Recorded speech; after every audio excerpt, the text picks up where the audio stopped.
title. To my left, the challenger, weighing in at 261 pounds, from Kansas City, Missouri, Hacksaw Butch Reed.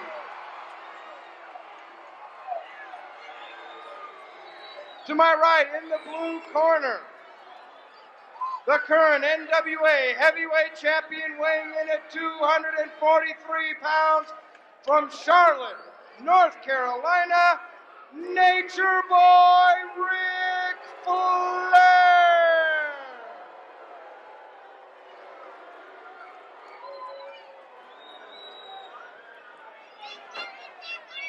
Ric Flair, world's heavyweight champion, recognized by the largest of the governing bodies in the professional wrestling game,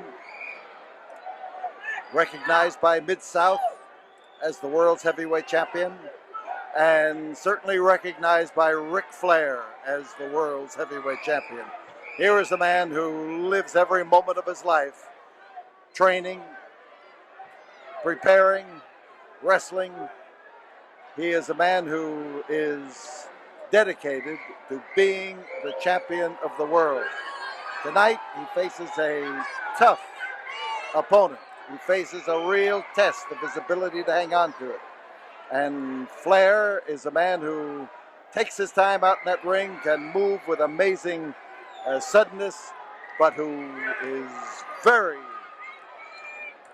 very proud of the fact that he can handle people in wrestling as well as in the rough and rugged side of the game. But so can Hacksaw Butch Reed. So Ric Flair, Nature Boy, yes. Colorful, you bet. Tough, well, let's ask Butch Reed when this match is over whether he thinks the champion is tough. Win, lose, or draw, Butch Reed will know it better than any man in this building. So Reed, who has proven his ability in rings all over the Mid-South area, and he has proven his ability in Houston, right here in this Coliseum, right here in this ring. And right now, as he pushes the champion away, he is about to make an effort to prove it again.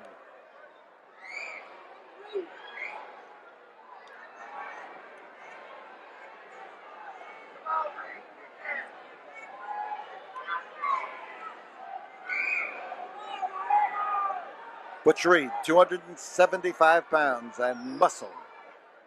You've heard us mention many times that Butch Reed can handle 500 pounds in the bench press.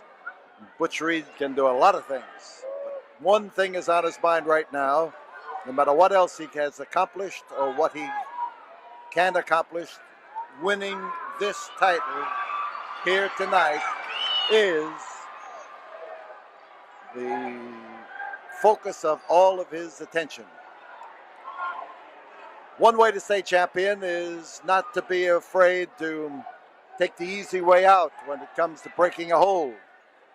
You get a foot outside the ropes, get tangled up in the ropes, get against the ropes, anything that makes the referee break the hold instead of having to break it yourself. So if you're writing a book on how to remain champion, that's one of the prerequisites.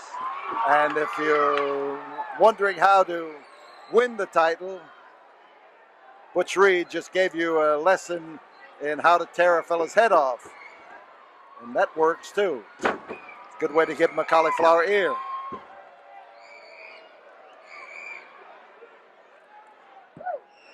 So referee Tommy Gilbert down, watching closely, looking at the champion's shoulder. The champion tilts him back, takes the leg, takes the waist lock, and manages to handle the 275 pounds of the challenger and tilt him back close to the canvas. And get enough of his weight, that is Flair's weight, and as well as the weight of Hacksaw Butch Reed, then he can stand him on his shoulders and leave him there. The twist, side headlock, get the forearm the bone of the forearm up against the bone of the head or the bone of the eye or jaw or against the ear. And then you're going to have an effective side headlock. And right now, the power and strength of Butch Reed made itself evident as he managed to keep the champion from breaking the hold and actually was able to get his hold back immediately and even as effective as it was before. So the side headlock is Reed's answer. This match here tonight is the climax of a card that has seen some wild and violent action. This, the greatest prize in the professional wrestling game, the NWA heavyweight belt, is the match that takes a different course. The challenger knows that he's going to have to wear the champion down, and the champion knows that he's going, I was going to say, he has to be careful.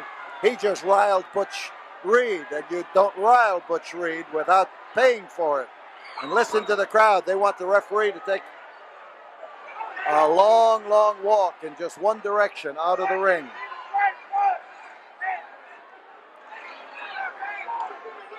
So he's getting a lecture on how to open his fists, how to step in there politely, and Reed is not going to listen.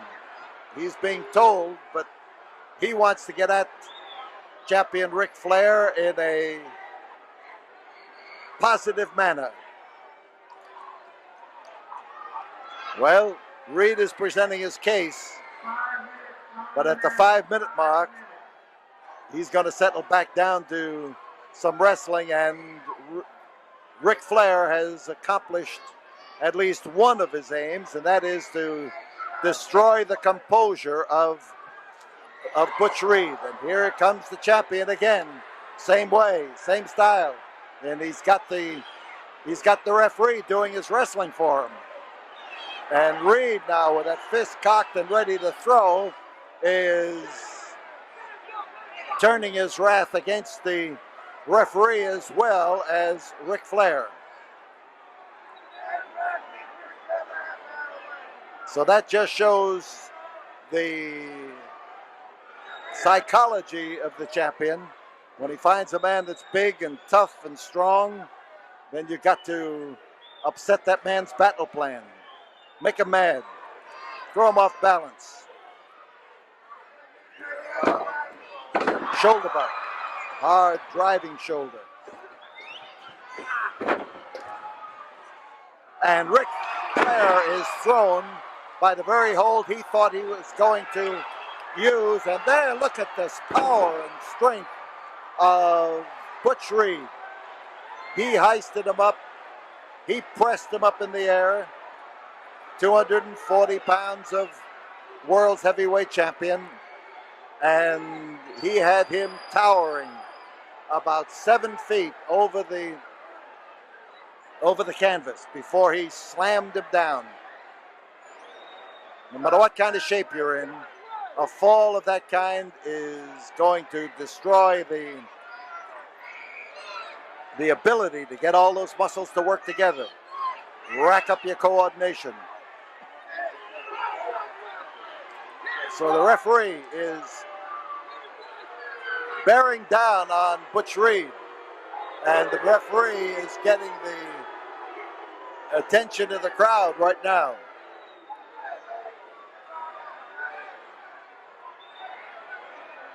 So Reed has also accomplished something. He has made things a little bit tough for the champion, and he has maybe given the champion something to think about. But Flair is a veteran wrestler, and so is Butch Reed. There's the bear hug that is shortened up as he reaches up toward his wrist, and then that starts to slide back as the champion maneuvers, but the pressure remains constant. You make it difficult for a man to breathe. You sort of hyperventilate him if you can get a shoulder in there right in the solar plexus, keep the pressure on, and make it tough for him. There is Butch Reed now with a driving wallop. So Flair's in trouble. Reed's on top. There's the foot over the rope. You can see again that the champion learned that first lesson I was mentioning. Get into the ropes and let the referee break the hold instead of fighting out, using up your strength. That's slashing, driving chop. Here's Butch Reed caught in a twisting arm lock. I have watched Ric Flair defend his title in a number of places, faraway places, in New Zealand, in Singapore, and he is a man who has not been afraid to go to the areas of the world where people love wrestling but don't get too much of it. And he has proven himself to be a champion. But right now, he's got to prove it all over again. He's got to prove it every time he steps into the ring. And right now, he may not have proven it. He may have proven that Butch Reed is a challenger, and a good one.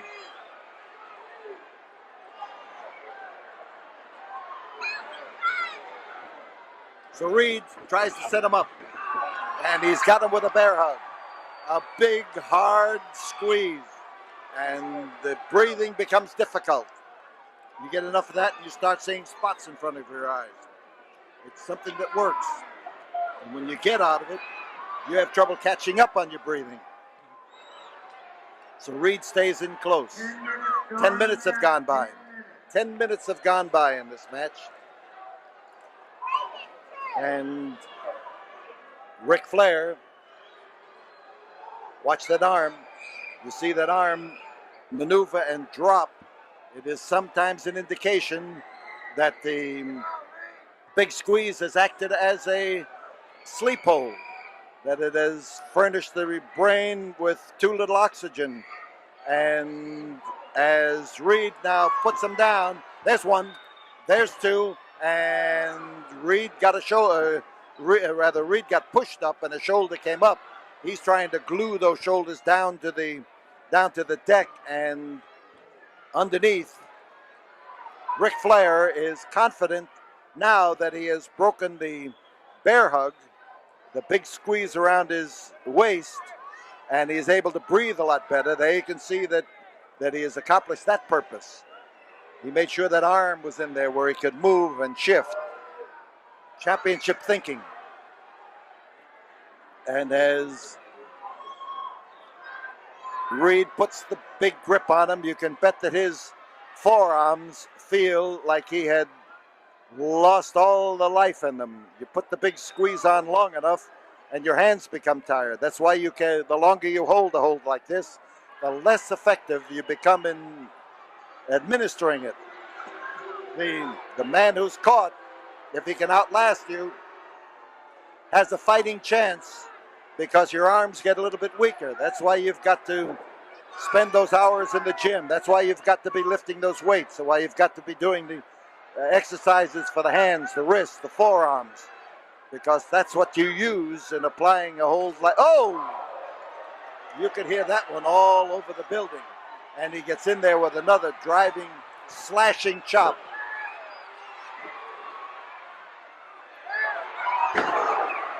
But hitting with the fist was Butch Reed. There's one, and there's two. But the champion underneath was able to form a wedge and slide out. And he stayed right in that position to tempt the challenger to drop on him, and then rolled out from underneath.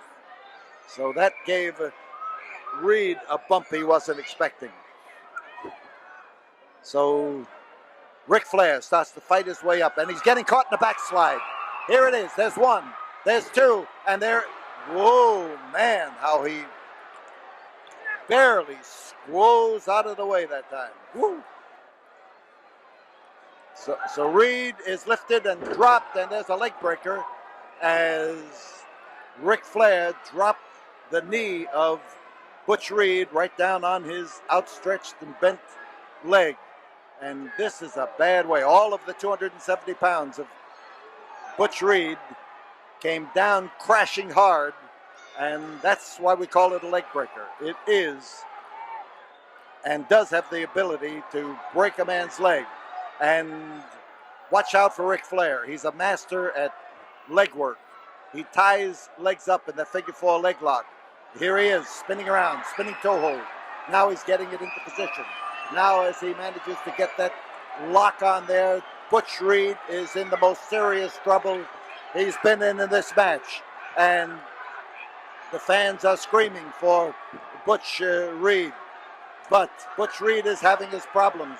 He may hear them, but there's not much he can do about it. He may now have to choose between having two legs that work well or having another chance at the world's heavyweight title, or at least coming out of that ring and saying, I wasn't beaten, I didn't give up. And he's fighting to preserve his legs, to preserve his shot at the title, and there is Ric Flair applying the pressure. But Butch Reed is turning him over. Butch Reed is turning him over slowly. He's going to nullify the effects of the hold. He's going to have a chance to reverse the hold. And as the champion is turned, Butch Reed gets into position with those powerful legs of his, which have withstood the force of champion Ric Flair. And actually, Flair broke that hold himself in order to get a chance to get his own legs working again. Here you see him after the same hold. He's going to spin it around. 15 minutes have gone by. There's the twist. He tries to keep from being kicked. And there's a roll up into a small package. Oh, man. He grabbed that leg and hung on to it. Now as Flair steps in, limping while he does it, you got to remember that hold is tough on his legs too. And most certainly when Butch Reed was able to reverse the pressure, he was able to hurt Ric Flair's leg. Out on the floor, Butch Reed through the ropes and down on the deck. Referee getting ready, now counting as he pushed the champion back to a neutral corner, and Flair went to the corner and then decided that he could get out of it and walk away, and Reed's having trouble. He stands up. Some of those old football injuries come out when you get those toe holds and holds that affect the knee put on you, and he had it put on him. There was no question about that. Now, you see that slashing blow. That's been one of Ric Flair's favorites. He says he does that because he'd rather do that than hit a man, which he calls illegal, but he claims that this helps to keep his hands from breaking. So Butch Reed is outside, and Butch Reed is pacing up and down. Butch Reed is getting a full head of steam for coming back in, and he's going for the sunset flip. He went for it, but he didn't get it. There is what I was talking about before. He hit him, and there's one, there's two. Flair hit him with his fist and had no effect, and it hurt his hand. So Flair goes after him, tries to set him up now. No, it's a quick switch. And the hold is the sleep hold as the big, powerful arms of Butch Reed wrap around the head and the neck of world's champion Ric Flair, and the effort to put him to sleep pours down on Flair, just bears down hard. The 275 pounds lean into him. The grip is around the head. The carotid artery is the target. He's trying to impede the progress of blood to the brain. There's one, and there is two, and there is two. That went down with some control, so the referee didn't do anything about it. There's one, there's two, and now Flair tries to fight his way over to his side and ultimately on his stomach. There he is, flat on his back. There's one. Again, when he hears that sound, when he feels that shudder of the mat as the referee hits that canvas hard. And a referee should hit the canvas hard because that sometimes transmits to the Ric Flair brought his knees up to the bent position as Reed went through the air, and Reed fell on those knees and hit hard. So now, as the champion gets into a defensive position, the count stops on him, but it was going on Reed. But Reed demonstrated the fact that he has something in him to get up. Here is Flair now trying to keep damaging the same area. So Butch Reed catches another slashing chop. And as Flair moves in, there's the side headlock, and he goes for that more in a desperation move. He was trying to get that hold to take Butch Reed down and to do something about just thinking for a moment and getting some breath. Beautiful bridge. And now he goes for the backslide. Slides him down. There's one, there's two. And the champion got away before the count of three. Butch Reed come up there and showed the power in his back and in his legs and in his neck as he bridged and come up to a standing position and then into that backslide. Now Reed throwing that fist and throwing it hard, finding Ric Flair, driving it into him. And as Reed finds the jaw of the champion, he's trying to set him up. 20 minutes have gone by, and there goes the referee, knocked outside the ring. He was spun around, and in the whirling around, referee Tommy Gilbert was in the way and was knocked through the ropes and off onto the concrete. Here's the champion, grabbed with the cradle hold and put down on that canvas, but not that time for the count. And here is Butch Reed going over the top rope, hanging on and coming right back in and going after Ric Flair. And as the effort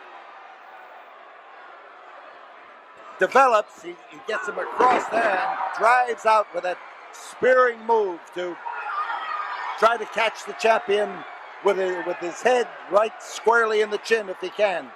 But he hit him, but not in the knockout area. Oh, again, that driving chop. Here comes the champion climbing the rope. You see him ready to jump off, and he caught one. No referee in the ring. No referee at all. And here goes Butch Reed as he spins around with the same hold that the champion used on him. He's got both legs locked up in a leg breaker. The referee is calling for the bell. The referee is calling for the bell, and Butch Reed has the hold, and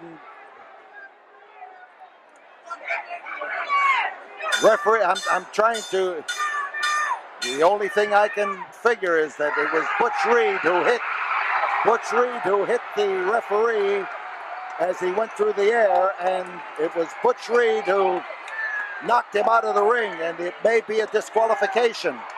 It may, because Ric Flair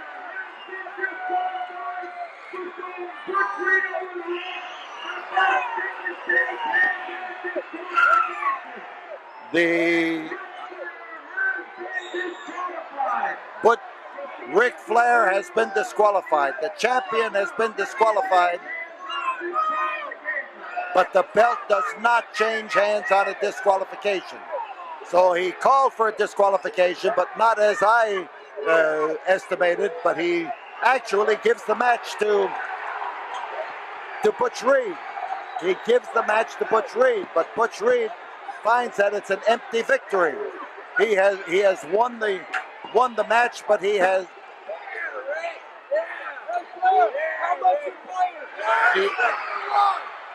won the match, but he has not won the title, and that, of course, is the we are surrounded by fans here, screaming, hollering, and all hollering that Butch Reed has won the match. And the referee has made his decision, and that is the climax of a great effort by Butch Reed to win the world's heavyweight title. He came close. He won the match, but in a disqualification, the referee did not. All these people down here in Houston just need to get your ass kicked.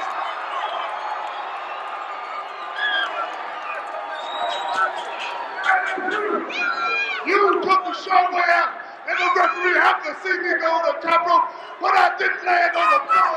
And as far as I'm concerned, Rick Flair was beating his own home right in the night. And when you come back to Houston, Texas, you got hacked off with 3 to 5.